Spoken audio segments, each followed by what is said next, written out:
जम्मू कश्मीर चुनाव के बीच हम हर हफ्ते आपके लिए कश्मीर की विरासत से जुड़े किस्से कहानियां लेकर आते हैं। तो आज के इस एपिसोड में पेश है कश्मीर का गांदरबल। खूबसूरत झीलों से भरपूर ये जगह श्रीनगर से सिर्फ 30 किलोमीटर दूर है।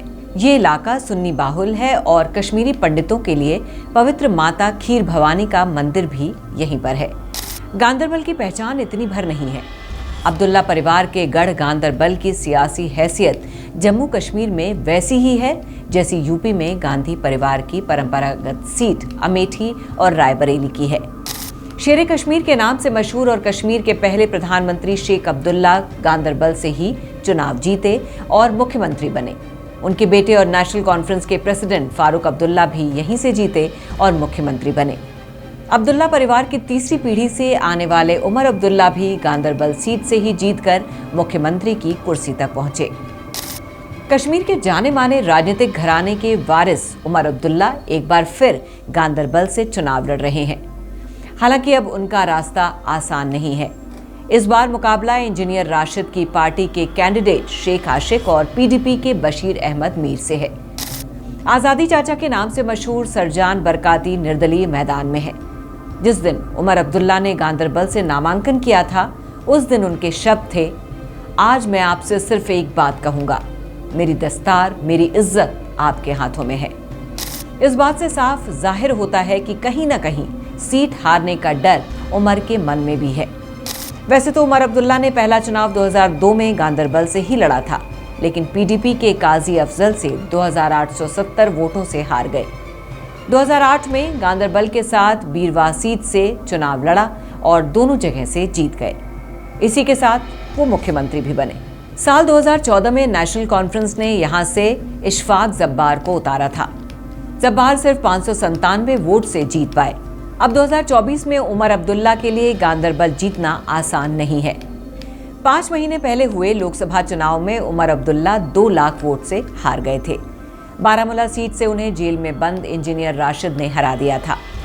इंजीनियर राशिद जो टेरर फंडिंग के आरोपों के चलते जेल में थे, उन पर यूएपीए भी लगा है। लोकसभा चुनाव में राशिद के बेटों ने उनके लिए प्रचार किया, लेकिन जब नतीजे आए तो इंजीनियर राशिद को घाटी में सबसे बड़ी जीत मिली। इंजीनियर राशिद को अब विधानसभा चुनाव के प्रचार के लिए अंतरिम जमानत मिली है। लोकसभा चुनाव में करारी हार की वजह से उमर अब्दुल्ला के लिए सिर्फ गांदरबल से चुनाव लड़ना जोखिम भरा था, इसलिए वो बड़गाम सीट से भी चुनाव लड़ रहे हैं। वहीं गांदरबल सीट पर इंजीनियर राशिद की पार्टी आवामी इत्तेहाद पार्टी के कैंडिडेट शेख आशिक उमर अब्दुल्ला के लिए एक बड़ी चुनौती है। शेख आशिक बिजनेसमैन हैं, चेंबर ऑफ कॉमर्स के मेंबर भी रहे हैं। दरअसल जम्मू कश्मीर को केंद्र शासित प्रदेश बनाए जाने के बाद यहाँ विधान परिषद भंग कर दी गई थी। पहले मुख्यमंत्री बनने के लिए विधानसभा सदस्य होना जरूरी नहीं होता था। विधान परिषद के सदस्य भी सीएम बन सकते थे। अब विधानसभा का सदस्य बने बिना सीएम नहीं बना जा सकता। अगर सीएम बन भी गए तो 6 महीने के अंदर चुनाव लड़कर विधायक बनना जरूरी है। इस लिहाज से उमर को सीएम बनना है तो एक सीट तो जीतनी ही होगी। साल 2014 में भी उमर अब्दुल्ला ने 2 सीटों बीरवा और सोनावारी से चुनाव लड़ा था। सोनावारी से उन्हें पीडीपी के अशरफ मीर ने हरा दिया। उमर बीरवा से जीत गए। अनुमान था कि वो गांदरबल के साथ दूसरी सीट के लिए बीरवा को चुनेंगे, क्योंकि ये उनके लिए सेफ सीट हो सकती थी। लेकिन इंजीनियर राशिद की तरह एक और किरदार उमर के लिए ट्विस्ट लेकर आया। वहीं कश्मीर में आजादी चाचा के नाम से मशहूर सरजान बरकाती साउथ कश्मीर की जैनापोरा सीट से चुनाव लड़ने वाले थे। सरजान बरकाती धार्मिक नेता हैं और 1 सितंबर 2021 से जेल में बंद हैं। 2016 में हिजबुल कमांडर बुरहान वानी के एनकाउंटर के बाद चले भारत विरोधी प्रदर्शनों की वजह से चर्चा में थे। जैनापोरा सीट से बरकाती का नामांकन रद्द हो गया।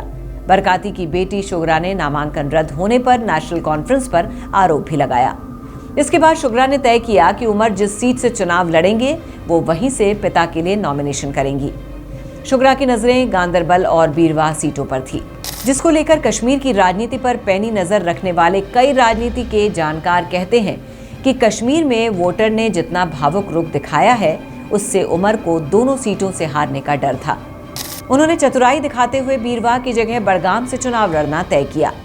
इसकी एक वजह यह भी हो सकती है कि बीते चुनावों में बीरवा से उनका जीत का मार्जिन कम हुआ था। दूसरी तरफ श्रीनगर से नेशनल कॉन्फ्रेंस के सांसद आगा सईद राहुल्ला मेहदी का बड़गाम में अच्छा वोटर बेस है। उमर को इस सीट पर जीतने का सबसे ज्यादा भरोसा रहा होगा। बड़गाम सीट पर नामांकन करने की आखिरी तारीख 5 सितंबर थी। उसी शाम को अचानक उमर बड़गाम पहुंचे और नॉमिनेशन कर दिया।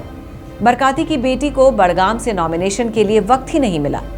वहीं राजनीति के कई जानकार कहते हैं कि गांदरबल में नेशनल कॉन्फ्रेंस का अपना वोट बैंक है। ये एरिया नेशनल कॉन्फ्रेंस का किला है। उस किले में सुराग करना आसान नहीं है।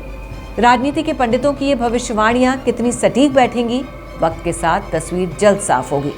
फिलहाल आपका क्या कहना है इस पूरी खबर पर, हमें कमेंट करके जरूर बताइए। श्रेष्ठ उत्तराखंड पर खबरों से जुड़े रहने के लिए चैनल को सब्सक्राइब और लाइक करें, बेल आइकन दबाएं और देखते रहें श्रेष्ठ उत्तराखंड।